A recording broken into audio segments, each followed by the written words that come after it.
这台看起来像巨型怪兽的机器，在崎岖的森林中悠闲地开辟着道路。这可不是用来伐木的机器人，而是一个高5.4米、重达18吨的巨型机器人，并且以时速56公里每小时前进。在部队到达前进行开辟道路和清理障碍。你能想象这台奇怪的机器是在70年前发明的吗？在1950年二战结束后，科技以惊人的速度在发展，因此孕育而生这项巨型机甲套装。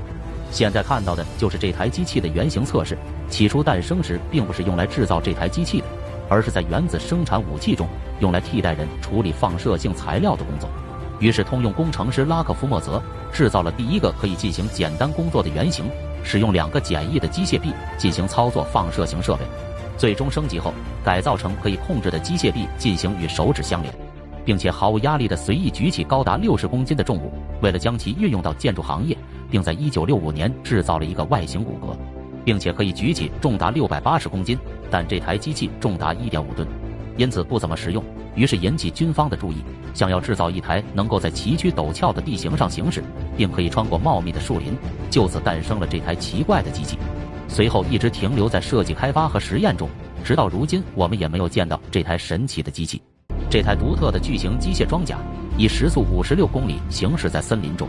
并且可以轻松举起3吨左右的重物，使用2条高达3.6米的腿进行在崎岖道路行驶，并且中间拥有一个驾驶舱，可以在任何条件下工作。前部2个巨大的机械臂可以清理一切障碍物，以及带有可伸缩的腿进行控制平衡。这个巨大的机械怪兽重达18吨，整个控制装置非常敏感，可以将吉普车从泥潭中推出，甚至踩在灯泡上也不会破裂。在整个操作过程中，我们可以看到驾驶员并没有坐着，而是以站立的姿势完全绑在机械上，只需要移动2个操纵杆，机器人的腿就会移动。那么这台机器到底是如何保持平衡的？其实在设计时，操作驾驶舱是一个可以前后晃动的独立舱，然后模拟人类的2条腿进行平衡，类似一个巨人在行走。在实验中可以看到机器非常灵活，并且设计者相信这台机器可以适应民用，如短时间的进行伐树和转移到卡车，并希望在战争中连接在一起，成为一种联合机甲，可以提高速度、货舱空间以及稳定性。用于战争中，还可以使用飞机直接空投至战场。那么这台机器为什么我们现在没有看到？其实它并没有说的那么强大。首先第一点就是它的重心太高，机械臂太长，很容易撞到障碍物跌倒，再加上只有5.4米的高度，大大限制了这台机器穿过通道的能力。